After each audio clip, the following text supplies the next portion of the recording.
Demon Slayer Infinity Castle akhirnya tayang di Indonesia. Tapi, apakah film ini benar-benar seru dan layak ditonton atau hanya overrated saja? Untuk saga terakhir Demon Slayer, ceritanya diadaptasi anime dibagi menjadi 3 babak. Dan babak pertama, Demon Slayer Kimetsu no Yaiba, The Movie Infinity Castle, rilis di Indonesia tanggal 15 Agustus 2025 kemarin. AWSubs berkesempatan menyaksikan lebih dahulu di fan screening seperti apa penilaian kami untuk film ini. Apakah memang menegangkan dari awal? Melanjutkan akhir Hashira Training Arc menegangkan sejak awal. Film ini tidak dimulai dengan bertele-tele, meski memang ada dialog dulu antara Ubuyashiki dan Gyomei soal rencana mereka menjebak Muzan, tapi itu untuk jembatan dari Hashira Training Arc ke film ini. Setelahnya, langsung film ini dimulai saat semua pemburu iblis terjebak di Infinity Castle dan satu persatu dari mereka disergap oleh iblis level rendah sampai bertemu Upper Moon. Sejak awal film, kita langsung diperlihatkan ketegangan para pemburu iblis yang harus bertahan hidup di sarangnya iblis. Selain itu, pertarungan langsung dihadirkan sejak babak awal film sehingga ketegangannya benar-benar langsung dimulai.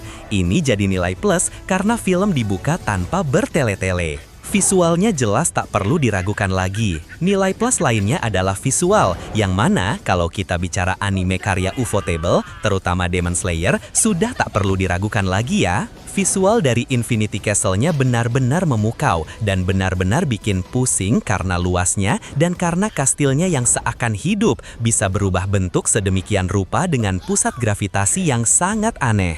Tentu, seri anime Demon Slayer dikenal dengan pertarungan gesit dan penuh efeknya. Karena kali ini film, visualnya terasa lebih ditingkatkan. Yang saya suka, meskipun visualnya cepat, penuh efek tambahan dan kelap-kelip, tapi gerakan karakternya masih cukup mudah untuk diikuti dalam pertarungan.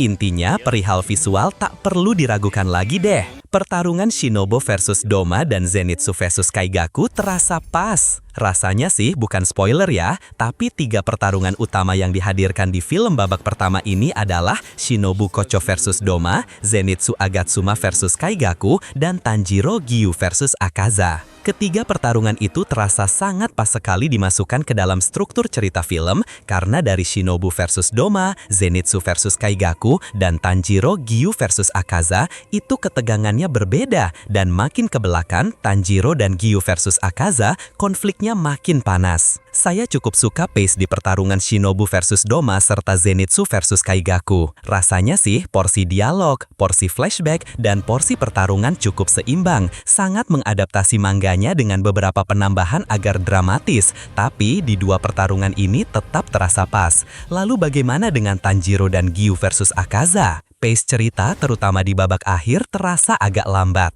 Di pertarungan Shinobu versus Doma dan Zenitsu versus Kaigaku, saya sangat suka. Lalu bagaimana setelah masuk ke pertarungan puncak di film ini yaitu Tanjiro dan Giyu versus Akaza? Perlu diingat kalau saya sudah membaca mangganya, saya tahu apa yang akan terjadi dan saya tahu siapa yang keluar sebagai pemenang. Namun ketegangan yang dihadirkan tetap terasa, sekalipun sudah tahu ceritanya. Kalau dari segi visual seperti 2 poin sebelumnya, tak perlu ditanya lagi. Namun, memasuki Tanjiro dan Giyu versus Akaza, justru saya merasa pace atau kecepatan atau ritme cerita semakin lambat dari yang sebelumnya memang sudah lambat dan membuat film ini berdurasi 2 jam 35 menit. Sebenarnya itu durasi yang cukup panjang untuk film. Di pertarungan puncak ini banyak flashback. Saya tahu memang ada dari sumber mangganya dan digunakan untuk memperkuat emosi dan perkembangan karakter terutama Akaza dan Tanjiro. Tapi terasa agak panjang, terutama di bagian masa lalu Akaza yang mungkin bisa dipersingkat.